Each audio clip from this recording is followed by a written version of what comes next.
नमस्कार दोस्तों, स्वागत है आप सभी का आपके अपने YouTube चैनल पर। दोस्तों आज के इस वीडियो में, आज के इस लाइव क्लास में बात करने वाले हैं सर्वोदय विचार परीक्षा 2022 के सिलेबस को शुरू कर दिया है हमने। 100 इम्पोर्टेंट क्वेश्चन लेकर आए हैं चंपारण सत्याग्रह से रिलेटेड। ठीक है दोस्तों, चंपारण सत्याग्रह अपने सिलेबस का एक बहुत बड़ा टॉपिक है। चंपारण सत्याग्रह तो इसके पेपर में छपने वाले पर्सन लेकर आ चुके हैं।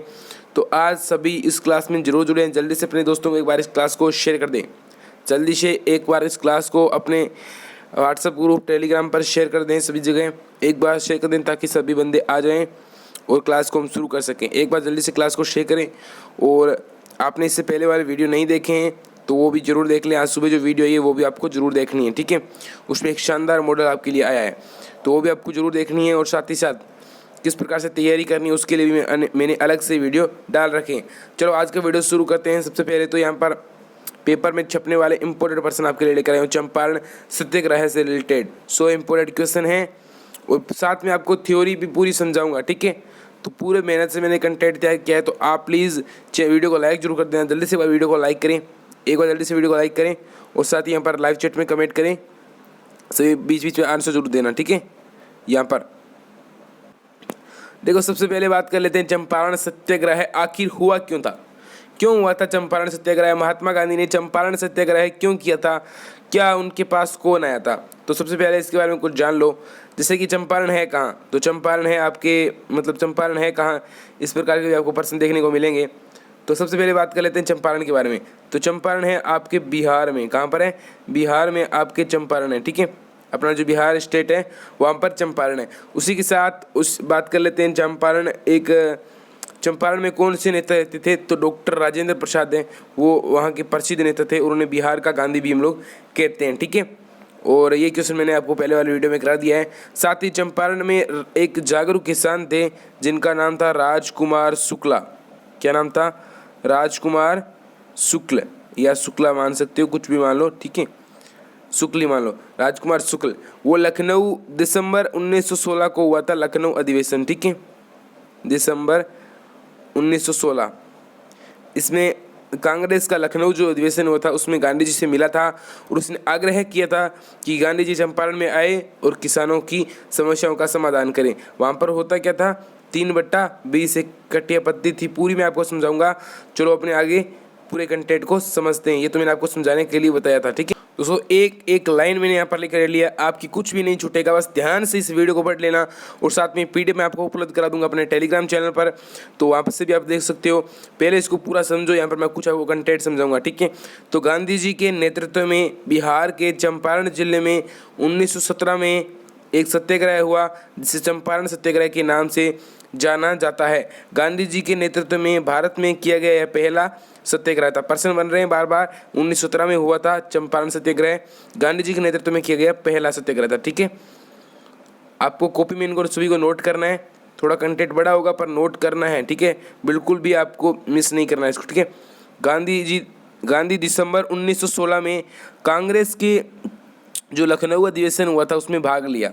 इसी आयोजन में उनकी मुलाकात एक ऐसे शख्स से हुई जिसने उनकी राजनीति की दिशा बदल कर रख दी, ठीक है। कौन थे वो? इस सीधे साधे लेकिन जिद्दी शख्स ने, क्या कहते हैं, जिद्दी थे, क्योंकि गांधी जी उन्होंने गांधी जी को बार बार कहा था कि आप जो है चलिए चंपारण, पर गांधी जी ने टाइम निकाल कर कहा टाइम निकलेगा तब आएंगे ऐसे करके 1 साल बिता दिया, ठीक है। तो उन्हें अपने इलाके जिद्दी शख्स ने उन्हें अपने इलाके के किसानों की पीड़ा और अंग्रेजों द्वारा उनके शोषण की दास्तान बताई, तो उनसे इसे दूर करने का आग्रह किया गया। उन्होंने कहा कि इसे दूर कीजिए आप, ठीक है। ये जो नोट्स है ना, ऑथेंटिक UPSC तक मैं कह सकता हूँ क्लियरली है आपके लिए। कोई ऑथेंटिक बुक्स है, कोई भी इसमें गलत नहीं हो सकता, ठीक है। 2 पेज की ज़्यादा नहीं है। गांधी पहली मुलाकात में शख्स से प्रभावित नहीं हुए थे और यही वजह थी कि उन्होंने इसे टाल दिया। लेकिन इस कम पढ़े लिखे और जिद्दी किसान ने उनसे बार बार मिलकर उन्हें अपना आग्रह मानने को बाध्य कर दिया। परिणाम यह हुआ कि 4 महीने बाद ही चंपारण के किसानों की जबरदस्ती नील की खेती करने की हमेशा के लिए मुक्ति मिल गई। गांधी को इतनी जल्दी सफलता का भरोसा नहीं था। इस तरह गांधी का बिहार और चंपारण से नाता है वो हमेशा हमेशा के लिए जुड़ गया। उन्हें उन्हें चंपारण लाने वाले शख्स का नाम था राजकुमार शुक्ल। बार बार प्रश्न बन रहे, देखो यहाँ पर इनको अंडरलाइन करने, एक तो राजकुमार शुक्ल अंडरलाइन कर लेना, एक कर लेना जो गांधी जी की पहली मुलाकात में उन्होंने डाला, ठीक है। तो ये ज़्यादा कोई इंपॉर्टेंट नहीं है, क्वेश्चन यहाँ से बनेगा राजकुमार शुक्ल से। ये थ्योरी आपको कहानी बस याद रखनी है और नोट्स छोटे छोटे बना लेना, ठीक है। चंपारण का किसान आंदोलन और अप्रैल 1917 में हुआ था, ठीक है। ये भी आपको यहाँ पर से क्वेश्चन बनेगा। अप्रैल 1917 में चंपारण का किसान आंदोलन हुआ था। गांधी ने दक्षिण अफ्रीका में सत्याग्रह और अहिंसा के अपने आजमाए हुए अस्त्र का भारत में पहला प्रयोग चंपारण की धरती पर ही किया था, ठीक है। गांधी जी ने दक्षिण अफ्रीका में जो सत्याग्रह किया था उसका भारत में सत्याग्रह और अहिंसा का वो भारत में सबसे पहले प्रयोग कहाँ किया था? चंपारण की धरती पर किया था, ठीक है। यही उन्होंने यह भी तय किया कि आगे से केवल एक कपड़े पर ही गुजर बसर करेंगे, मतलब सिर्फ और सिर्फ धोती पर ही रहेंगे, ऊपर कुछ भी नहीं पहनेंगे, ठीक है। इसी आंदोलन के बाद उन्हें महात्मा की उपाधि से विभूषित किया गया। याद रखना दोस्तों, चंपारण आंदोलन के समय ही महात्मा की उपाधि किन्होंने दी थी इनको? महात्मा की उपाधि इनको रविंद्रनाथ टैगोर ने दी थी और ये उपाधि इसी समय दी गई थी। तो ये सभी आपको याद रखना है, ठीक है। प्रश्न घूमकर आएंगे आपके लिए, ठीक है। देश को राजेंद्र प्रसाद, ठीक है, आचार्य कृपलानी, मजहरूल हक, ब्रज किशोर प्रसाद जैसी महान विभूतियाँ भी इसी आंदोलन से मिली। इन तथ्यों से समझा जा सकता है कि चंपारण आंदोलन देश के राजनीतिक इतिहास में कितना महत्वपूर्ण है। इस आंदोलन से ही देश को नया नेता और नई तरह की राजनीति मिलने का भरोसा पैदा हुआ। लेकिन राजकुमार शुक्ल और उनकी जिद न होती तो चंपारण आंदोलन से गांधी का जुड़ाव शायद ही संभव हो पाता। अगर राजकुमार शुक्ल वहाँ पर जिद नहीं करते तो शायद ही वहाँ पर ये सब कुछ हो पाता। देखो एक यहाँ पर प्रश्न बन रहा है कि एक प्रश्न पिछली बार आया था, आ सकता है आया भी था, कि चंपारण आंदोलन में निम्नलिखित में से कौन नेता शामिल नहीं थे। तो नेताओं के नाम आपको याद रखने। एक नेता आपको ऐसे दे देंगे जो कि चंपारण आंदोलन में नहीं था, जैसे कि जवाहरलाल नेहरू, तो आप उसमें टिक कर दोगे तो वो गलत हो जाएगा आपके, ठीक है। तो याद रखना, एक राजेंद्र प्रसाद, एक आचार्य कृपलानी, एक मजहरूल हक, एक ब्रज किशोर प्रसाद और एक, ये सभी आपके 4 नेता थे, ठीक है। अगले है, ठीक है, तो जुड़ाव समझना।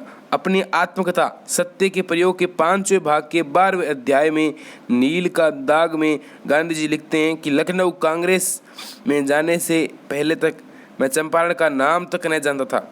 नील की खेती होती है इसका तो ख्याल भी न के बराबर था। इसके कारण हजारों किसानों को कष्ट भोगना पड़ता है, इसकी भी मुझे कोई जानकारी नहीं थी। उन्होंने आगे लिखा कि राजकुमार शुक्ल नाम के चंपारण के किसान ने वहाँ मेरा पीछा पकड़ा। वकील बाबू ब्रज किशोर प्रसाद बिहार के उस समय के नामी वकील और जयप्रकाश नारायण के ससुर आपको सब हाल बताएंगे, कहकर वे मेरा पीछा करते जाते और मुझे अपने यहाँ आने का निमंत्रण देते जाते, ठीक है। क्योंकि उन्होंने उनके दक्षिण अफ्रीका के जो कार्य थे उनके बारे में सुन रखा था। राजकुमार शुक्ल ने गांधी जी के दक्षिण अफ्रीका के जो कार्य थे उनके बारे में सुन रखा था, इसलिए वो इतनी जिद कर रहे थे, ठीक है। तो हम थोड़ा और पढ़ेंगे यहाँ पर अपने यहाँ तक पूरा पढ़ेंगे, ठीक है। लेकिन महात्मा गांधी ने राजकुमार शुक्ल से कहा कि फिलहाल वे उनका पीछा करना छोड़ दें। इस अधिवेशन में ब्रज किशोर प्रसाद ने चंपारण की दुर्दशा पर अपनी बात रखी, जिसके बाद कांग्रेस ने एक प्रस्ताव पारित कर दिया। इसके बाद भी राजकुमार शुक्ल संतुष्ट नहीं हुए, वे गांधी जी को चंपारण ले जाने की जिद ठाने रहे। इस पर गांधी अनमने भाव से कह दिया, अपने भ्रमण में चंपारण को भी शामिल कर लूँगा और 1-2 दिन वहाँ ठहरकर अपनी नज़रों से वहाँ का हाल देख भी लूँगा। बिना देखे इस विषय पर मैं कोई राय नहीं दे सकता। तो ये जो है, इसे एक लाइन आपको ऐड करेंगे, अपने भ्रमण चंपारण को भी शामिल कर लूँगा। ये लाइन ऐड करके पूछेंगे ये जो पंक्तियाँ है वो किसके द्वारा किसको कही गई। तो ये महात्मा गांधी ने राजकुमार शुक्ल को कही थी, ठीक है। इसके बाद गांधी जी कानपुर चले गए, लेकिन शुक्ल जी ने वहाँ भी उनका पीछा नहीं छोड़ा। वहाँ उन्होंने कहा यहाँ से चंपारण बहुत नज़दीक है, ठीक है। तो ये प्रश्न भी आएगा, गांधी जी कहाँ से गए थे? तो गांधी जी गए थे कानपुर, ठीक है। तो उन्होंने कहा यहाँ से चंपारण बहुत नज़दीक है, 1 दिन दे दीजिए। इस पर गांधी जी ने कहा अभी मुझे माफ़ कीजिए, लेकिन मैं वहाँ आने का वचन देता हूँ। गांधी जी ने वचन कहाँ दिया था, तो वचन दिया था कानपुर में, ठीक है। गांधी जी लिखते हैं कि ऐसा कहकर उन्होंने बंधा हुआ महसूस किया। इसके बाद भी इस जिद्दी किसान ने उनका पीछा नहीं छोड़ा। वे अहमदाबाद में उनके आश्रम तक पहुंच गए और जाने की तारीख तय करने की जिद की। ऐसे में गांधी से रहा न गया। उन्होंने कहा कि वे 7 अप्रैल को कलकत्ता जा रहे हैं, ठीक है। उन्होंने राजकुमार शुक्ल से कहा कि वहां आकर उन्हें लिवा जाए। राजकुमार शुक्ल ने 7 अप्रैल 1917 को गांधी जी के कलकत्ता पहुंचने से पहले ही वहां डेरा डाल दिया था। इस पर गांधी जी ने लिखा, इस अनपढ़ लेकिन निश्चयी किसान ने मुझे जीत लिया। ये किसके लिए कहा था गांधी जी ने? ये प्रश्न बहुत बार आता है कि इस अनपढ़ निश्चयी किसान ने मुझे जीत लिया। ये गांधी जी ने कब और किसके लिए कहा? तो ये राजकुमार शुक्ल के लिए कहा था जब वो कलकत्ता आ गए थे, गांधी जी को पीछे कर रहे थे, ठीक है दोस्तों। एक पार्ट हमने कंप्लीट कर लिया है, एक पार्ट और रह गया है, उसमें साथ में कुछ आपके लिए प्रश्न भी करेंगे। तो एक पार्ट आज हमने फाइनली पूरा कर लिया है और पार्ट सेकंड है दोस्तों, वो हम कल करेंगे जल्दी से। इस बार सभी थैंक्स कहें यहाँ पर, और साथ में अगली क्लास कब रखें। तो आज की क्लास बहुत कैसी लगी? बहुत ही इंटरेस्टिंग क्लास। आपको थ्योरी समझनी पड़ेगी। देखो, थ्योरी नहीं समझोगे, सिलेबस कंप्लीट नहीं करोगे तो टॉप नहीं कर पाओगे। इसमें बहुत बातें थी जो इंक्लूडेड है, वरना सीधे क्वेश्चन कराता तो वो क्वेश्चन छपने के काम नहीं थे। यहाँ पर बहुत क्वेश्चन निकलेंगे, तो आपको डेली बस लाइव क्लासेस रखनी है, तैयारी पक्की करनी है, और बाकी होता ही रहेगा। चलो, जय हिंद, जय भारत।